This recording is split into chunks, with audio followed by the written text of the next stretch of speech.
welcome to Conquer Your Chaos, Simple Strategies for Living Your Best Life. Today, my special guest is Stephanie Virchaux, who's a certified coach and energy healer who left her corporate job to build her own coaching business called SV Empowerment. Stephanie, welcome. Hello, Jen. Thank you so much. So before we get started, I'm really excited to talk about the topic of joy. I feel like joy is a misunderstood topic. Bless you. And there's a lot of misconceptions about joy. Bless you. We started the podcast and I'm already sneezing back to back. So it's just going to be a fun one. Thank you. I love it. Yeah, so I feel like joy is a misunderstood topic. So I'm really excited to really talk about that with you more. But before we get started, I wanted you to share a little bit more about yourself and the work that you do. Yeah, first of all, I'm really excited to be here. So thank you so much. The work that I do, it's really below the iceberg, it's like the internal work. And I was having a conversation with a friend yesterday and I'm like, do you know what inner work, what does inner work mean to you? He's like, going back into the past and figuring out things from when you were a kid. And I'm like, it's really good. But when I talk about inner work, which is the work that I do, is basically getting people really comfortable knowing who they are. So it's like, let's say you're a picky person. Let's say you are introverted. Let's say you love to read all day, every day. Once you know those things about you, you're able to live your best life accepting who you are. Instead of thinking like, oh, I shouldn't be picky, why am I an introvert? I should really have, be more extroverted. Maybe, so instead of putting yourself down for the things that you think you need to be, the work that I do with people, it's discovering this is who I am as a person. How do I leverage what makes me in order to win and live my best life in a way that feels really joyful? So that's really the work that I do. And it's really combining practical tools, emotional intelligence, and things that are really practical and tangible with a lot of spiritual work, which is in essence recognizing that we are divine creatures. We are creators. We're super powerful. We're not just human beings, so once you start tapping into the divinity within you, then you become unstoppable, because it's like, all right, I'm awesome as a human. I love all these things about me. And I'm this divine creator, powerful being. Let's just have a good time in the world. I love that definition that you just brought up about spirituality, because I feel like that's also another topic people have a lot of misconceptions about. But yeah, it's tapping into who you are authentically as a creator, as just a participant in this world. Mm-hmm, exactly. Together. And that work, that coaching uncovers so many powerful layers within us that we don't realize that we have. So that's really powerful work. And so what inspired you to be a coach? So I was in corporate for about 12, 13 years, marketing and climbing the corporate ladder. And, I would say 12 or 11 of those 15, 14 years were awesome. I was learning a ton. But the last 2 years in my corporate journey, it was just uncomfortable, bullying to some extent. At office I worked and, there was a lot of pressure, and most offices are like this. I lost myself, I was working a lot. I wasn't really seeing friends. It felt like a really dark time in my life. And I was like, I don't know what's going on. I had been to therapy when I was younger. I had worked through a lot of those things.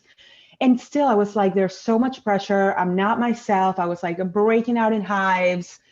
It was so uncomfortable. So after a year and a half of this just darkness, uncomfortable, painful experience, I was like, something's got to change. So I remember it was earlier, we both live in New York. So it was an early January. It was dark. It was snowy. It was gray. I'm like, I don't want to go to work. I did not sleep that night. So I called in sick. I bawled my eyes out in my living room, still in this place. And I was like, God, universe, angels, Buddha, I don't know who's out there listening, but I need help. I need to figure something out, because it was either depression and darkness and on and on and on, or something needs to be figured out, because this life that I'm living right now is just it doesn't feel good. So a few hours later, I like fell asleep. A few hours later, I woke up and I looked up a mentor that I had, and I didn't know she's an author. So I looked her up, and she talks about coaching. I'm like, what is that? Like, what is even coaching? So I learned a little bit more about it. I ended up I was like, okay, this is cool. It didn't feel like a therapy thing. Like, therapy's going back in the past. I feel like I pretty much worked out my past, even though there's always new things, but it didn't feel like a therapy. I learned about coaching. I was like, this seems like my thing, right? Like, figure out what's going on now. So I hired a coach.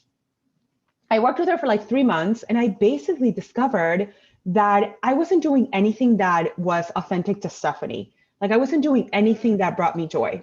So I loved that. And then I was like, you know what? I'm going to go to coaching school, still working full time. I'm going to go to coaching school because I want to learn all these tools. I never want to feel the way I felt for those 2 years. And sign up in coaching school, which is where you and I met. And the first weekend I was in coaching school, I was walking on my way home, and it was like a movie scene. It was like as if the skies parted, and it was like, oh, this is what I'm meant to do. Like, it felt so amazing. So there's more to that, but that was really what got me to figure out, like, out of pain, discovered coaching, loving coaching. Our program that we were on for coaching lasted about 10 months, a year. After that, I quit my corporate job and just took the biggest leap of faith. And that was like 4 years ago, and started SV Empowerment. And it's been amazing just watching your journey unfold. Like, you have been a huge inspiration for me, and just helping me get out of my own way as well. And yeah, coaching is powerful, because my story is similar in that I went to school for TV, and I worked in the TV industry for a long time, and I just felt like I wanted to do more. And when I went to our coaching school, I went there with the intention, okay, I'm going to change my career. I'm going to learn all these amazing things to help other people.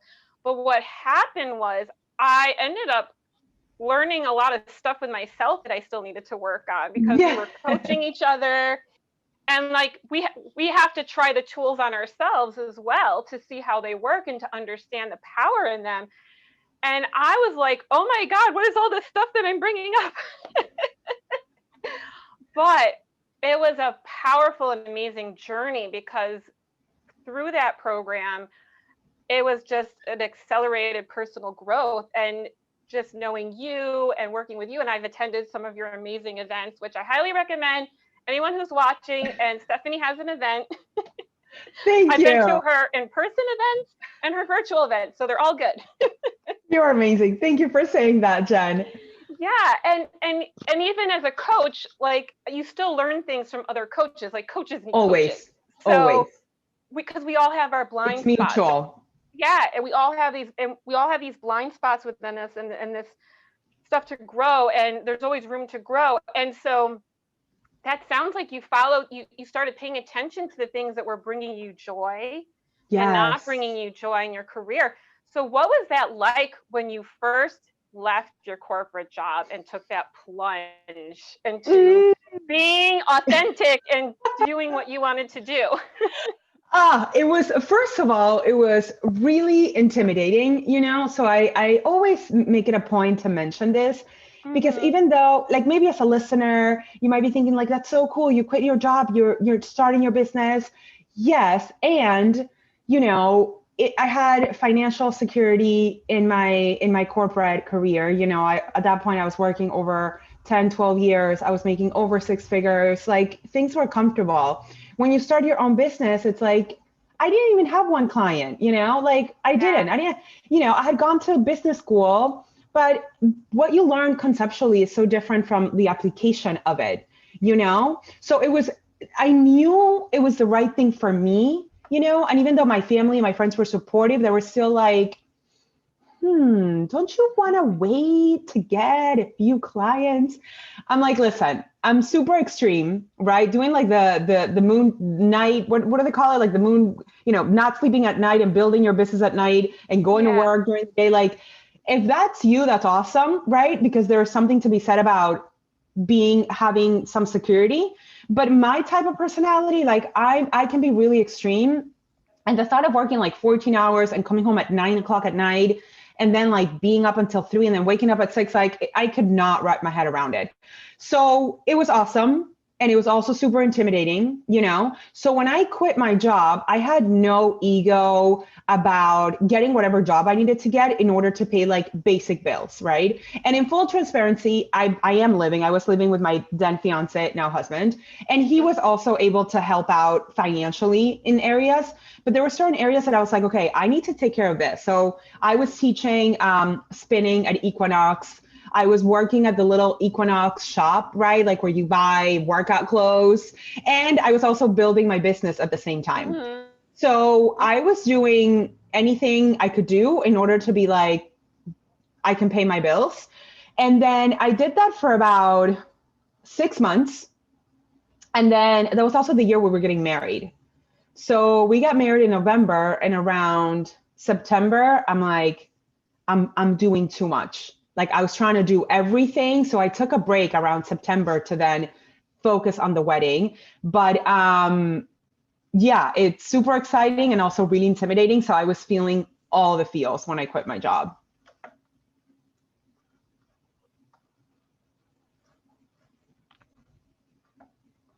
Changes you have because you're getting married and you're building your business and you're leaving that security.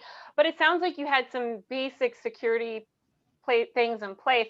Like I'm still doing that dance. Like I'm still working full time and doing my coaching business part time, and it's a lot to juggle. But I've learned to find ways to make it work for me. And that's what it is. When you're your own business owner, you can create the rules. And I used to feel like I had to be or do things a certain way, the way other people felt that I should do it. And then I realized, wait a minute, this is my business. So I'm still doing the dance of working full time and doing the part time, but it's finding a way to make it work for you. And it sounds like you found ways to make it work for you as well. Yeah. And so that reminds me, my first year, it was probably like, so I quit in January around, I don't know, April or May. I was like, there's something off, right? And if you think of in corporate, you're wearing like 20 different hats, you know, like, you know, organizations are really lean nowadays. So you're doing a lot, right? So you start your business and I'm like, I need to do marketing. I need to do sales. I need to do SEO. I need to be a designer. I need to do the admin work. All the things, right? While it's true, knowing that at the beginning, your focus is, let me just start talking to people. It's really sales, right? Like the website is important. It's not going to make or bring you clients, right? Like SEO is important. That's probably the last thing you should be doing on the first year of your business, you know, like wait. But I remember at some point around April or May, I'm like, I am exhausted. Like I'm not even having fun. And then I think I read this book, or I don't know where this came from, when it asked, like, what is your definition of success? So I was like, my definition of success, it was still my corporate definition of success, which was getting a promotion, getting a raise, or getting some sort of bonus. Like back then I was operating on, I'm successful when I get promoted, when I get a raise, or when I get a bonus. For whatever reason, I brought that definition of success as a business owner, which is why I feel like such a failure, because it's like, as business owners, we're never going to get promoted. Like you can literally make up a new title every day, all day. Like it doesn't matter. You could get quote unquote a raise, not only once or twice a year, but you can make money every day, all day. It doesn't matter. And same with bonus. So at that point I was like, similar to what you said, and like, what's success for me? And then I realized, Jen, that what I wanted to be success for me was like, I want to have fun in my business, right? Like I want to, yes, be financially stable and have clients, but I want to feel good. I want to be authentic. I don't want to forget who I am like I did in the past.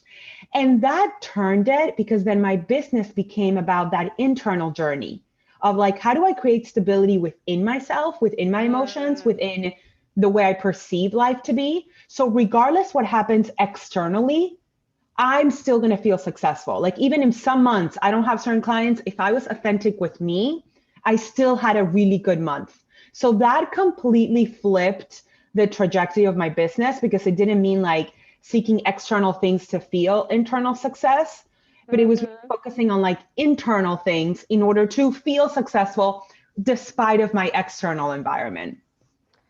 That's an amazing place to be. And that's something I've worked on for a while. And I feel like 2020 has put me in that place to do more of that inner work with myself to get to that place. And and I think that's another thing. One of the biggest lessons I learned about 2020 is there was a part of me that if I could just fix this one thing about myself, then this will be better. And then I realized that there's just certain things to accept, or painful things that happened in my past, or wounds that, sometimes there's just certain wounds you can't completely get rid of, but you learn how to live with them, or you heal through them. And sometimes you have shitty feelings, but that doesn't mean it has to ruin your whole day.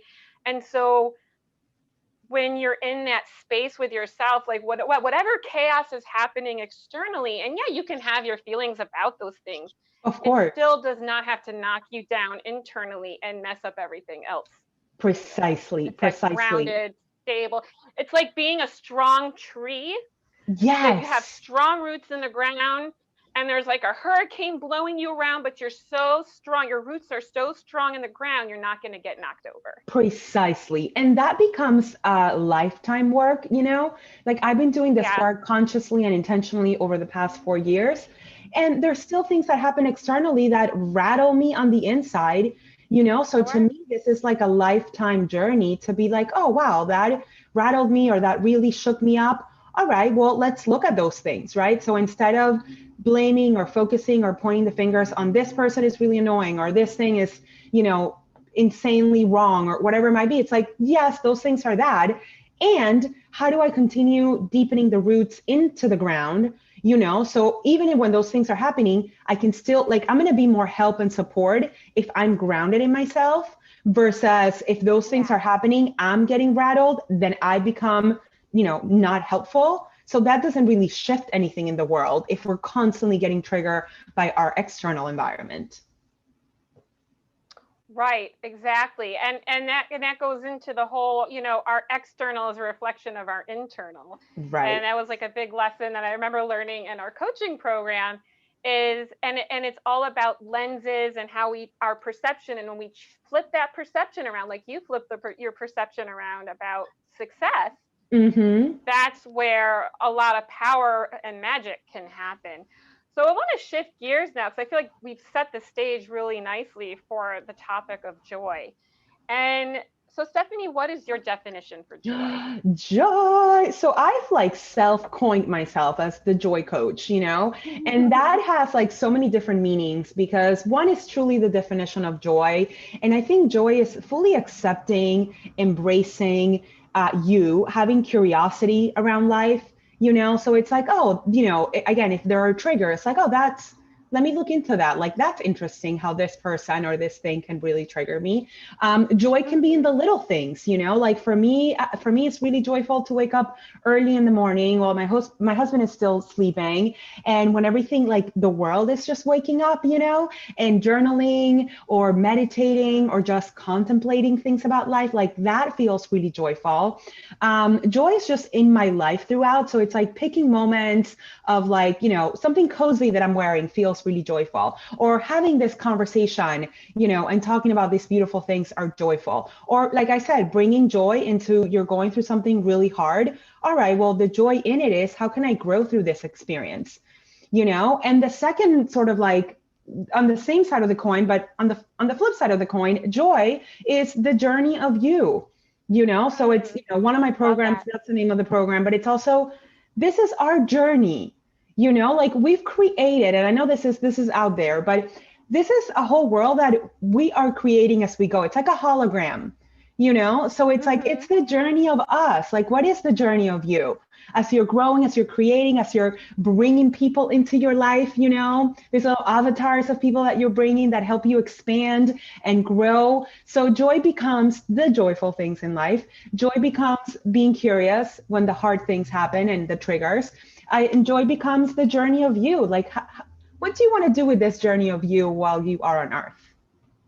I love all of that. And just That's really neat. Yeah, it's all of those things. And I think there's this huge misconception that like joy is all about sunshine and rainbows. And yes, Yes. I love sunshine and rainbows, but Same. there is joy in all those things. And what you described about waking up in the morning before everyone else, like that for me too. Like I'll wake up sometimes at 5:30 in the morning, everyone's asleep, I feed the cat, I'll go journal, I'll meditate. And it's just nice having that silence and quiet. It's so joyful. So yeah, it is. Not that I don't enjoy the noise of my family either, but Exactly. It's different.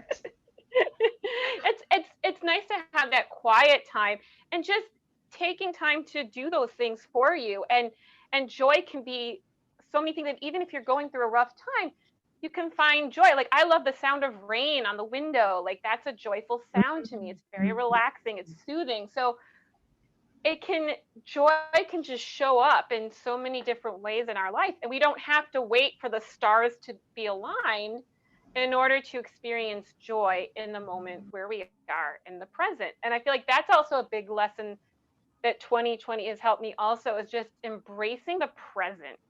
and and Yes. and and things can be really overwhelming. Like this has been an extremely overwhelming year for people on so many levels, and there's so many things that are out of our control, and just finding that way to focus on the things you do have control with, focus on ways you can bring joy into your life, and then surrender, which Yes. is a very important piece to, I feel, joy also. I feel like learning to surrender to the things I don't have control over, and embracing, the journey, the journey of Yes. you. And that has helped me deal with certain challenging things I've experienced in my life, when I realized, oh, if this didn't happen, then I wouldn't have experienced these other things in my life that were joyful. So It's sometimes so you have, true. yeah, like you have to have, I've shared this with clients before. It's like sometimes you have to have manure in your garden, right, to grow these beautiful flowers and different things, right? So it's the same thing. Absolutely. Sometimes you have to have some manure thrown on you, not in a literal sense, but Yeah, and it helps exactly. those things grow in your life. It's so true. And being able to, I love that you said that joy is not all about rainbows, because it's true. I think a lot of people sometimes, and I've heard it too, they know me, or they see me, or, they follow me on Instagram. And I try to be really intentional about, yes, I am, a happy, joyful person. And I also have days that are, really uncomfortable and really hard, and I hit my lows. I read somewhere, it's like, the higher your highs, the lower your lows, because it's that Mm, range, so I yeah. can get really, really high, and I also get really, really low. And joy can also coexist in your highest of highs and in your lowest of lows, so it's recognizing that it's, again, acceptance, and it's just all part of the journey of you. I love that you share that. And what came to mind is like when you're feeling really crappy and you put on a movie that cheers you up, or you listen to a song that cheers you up. Like that's a way to bring joy into the moment where you're not feeling very joyful. And it's choosing, and that's the thing too. We have a choice. It's all about how we choose to react to things. And coaching gives those powerful tools of taking control instead of being at the effect of life and everything just dictating where you're going. You can pause, and you can make a choice in how you want to react and how you respond to something, and that's what Precisely. creates a different experience. Precisely. Exactly. Absolutely. So your program, you started last year, I believe, right? The Joy Method. It was at the end of 2019. Okay, so the end of 2019. So can you share a little bit more about the Joy Method? The Joy Method. It's so good.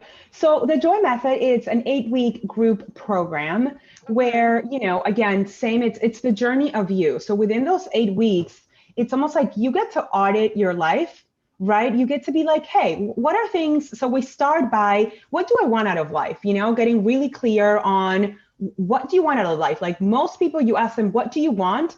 And they're like, I don't want this. I wish this wasn't this way. I hate Mm, that. I'm like, get it. And so what do you want? And it's like, I don't know, but I don't want this. So for me, with the joy method, it was really important to say, let's start. So I take them on a journey of 8 weeks. The first week is starting with getting really clear on what you want, right? So I give them techniques and tips and exercises that that allow somebody to get really clear on what is it that I want out of life. Then the second week, as we go on this journey, is making peace with your past.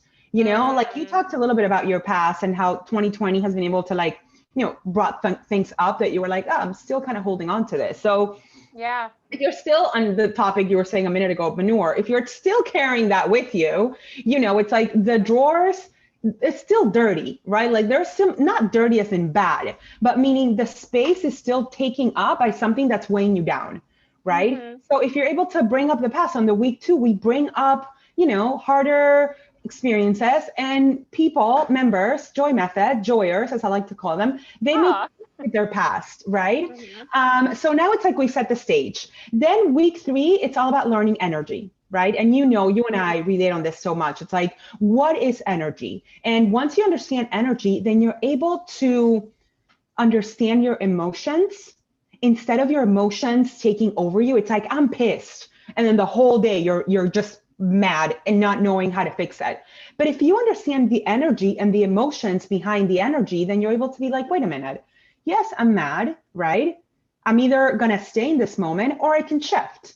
So week 3, we're learning all about energy. Week 4 is the energy of money, right? So we shifted a little bit. So the first 3 weeks is really below the iceberg, like internal, right? Like taking a hard look at yourself in the mirror. Mm-hmm. And the last 4 weeks is external things. So then we shift and we talk about week 4, the energy of money, right? So not looking at money just as like piece of paper and something we want in our lives, but money is actually a feminine energy, you know? So how do you become BFS with money in order to increase money in your life?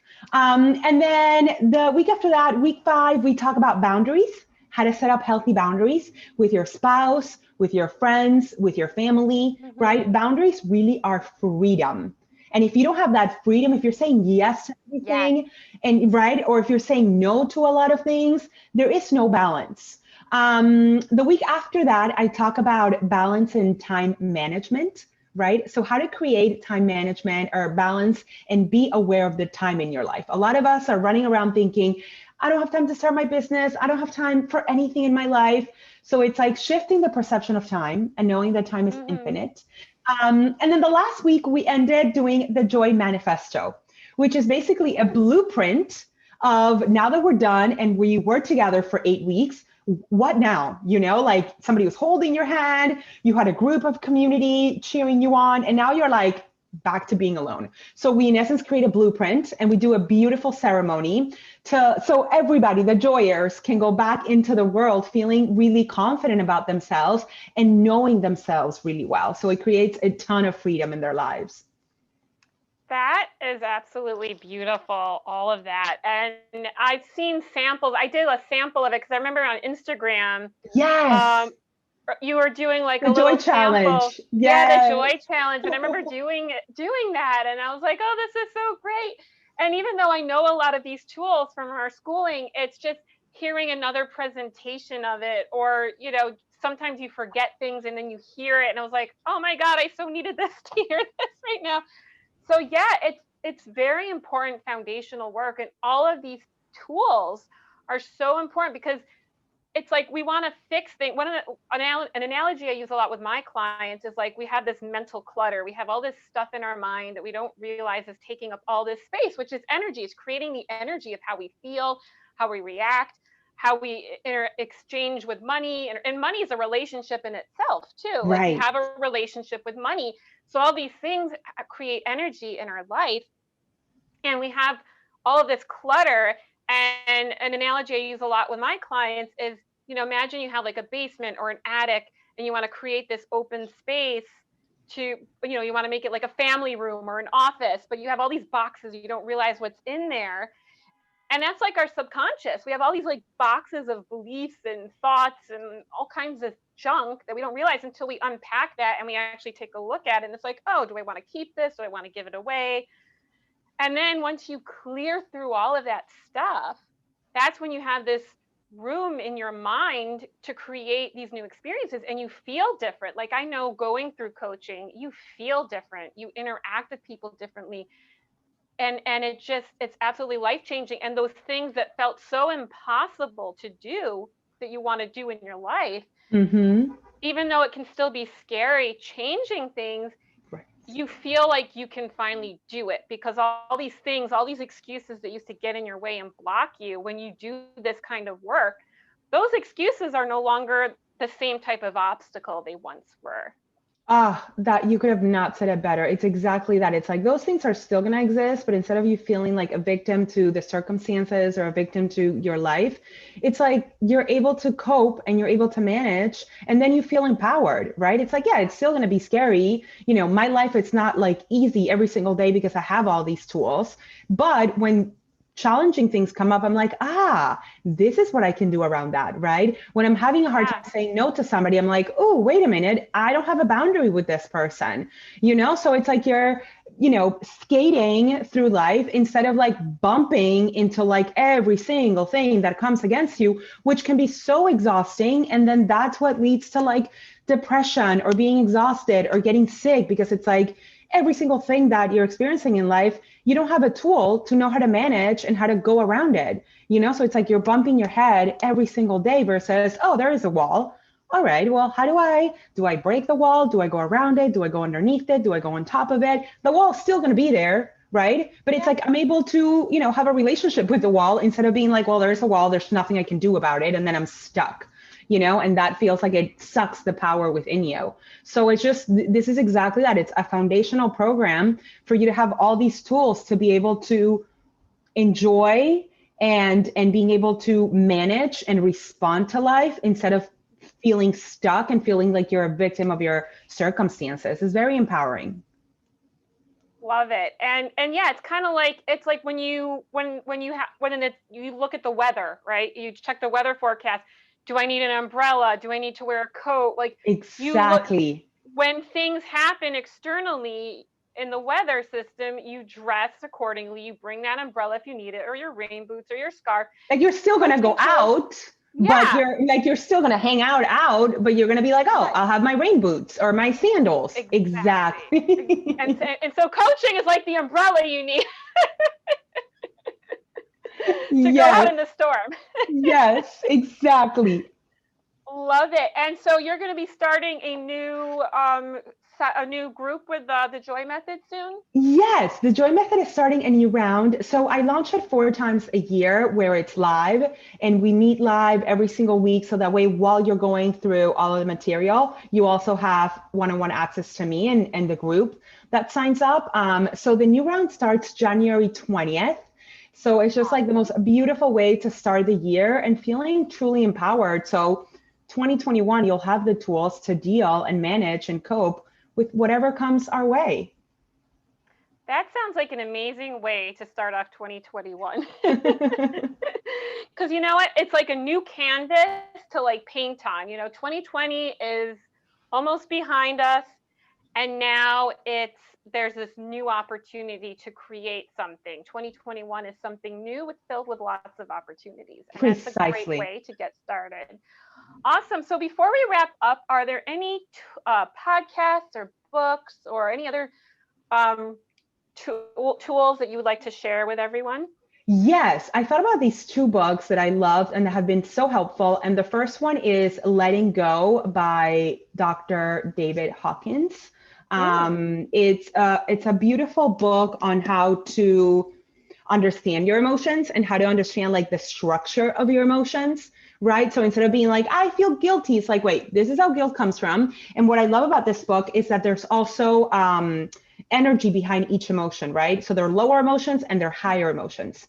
Guilt is on the lower spectrum of the emotion. So if you're feeling guilty a lot of the time, you're going to feel crappy a lot of the time because the energy behind guilt is very low, right? So it's going to like suck it.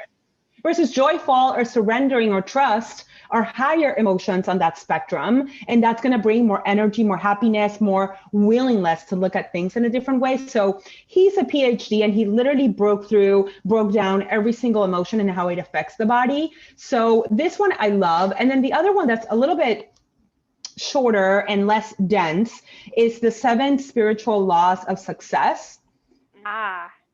Such a beautiful book by Deepak Chopra. And he talks about these laws of success. They're universal laws, and it just allows you to look at things in a different way as you're creating your reality. Very practical, very tangible. So one is more dense, right? It's not a book that you're going to read in like a week, but it's like a beautiful, almost like, all right, I'm going to pull out anytime I feel this way and I want to understand this emotion better. Where the other one is easy to read. It's a little bit more practical, but it gives you beautiful knowledge on how the universe works and how you can leverage those laws. What's funny is I bought the 7 Spiritual Laws of Success a few months ago, and it's been on my nightstand, and I keep meaning to read it. And I'm like, I gotta read it. And then you just mentioned it. I'm like, okay. I gotta start reading this weekend. You're gonna love it. It's so fun. It's so easy, and you're just feeling like, oh yeah, this makes sense. Like, it's such a good book. Love it. I can't wait to dive into it. Well, Stephanie, it was a pleasure chatting with you. And those of you watching, thank you for tuning in. Check out Stephanie's website and Instagram. I'll leave all her information down in the show notes. Stephanie, thank you for taking time out of your busy schedule to talk with us. So fun. Thank you so much. Bye, everyone.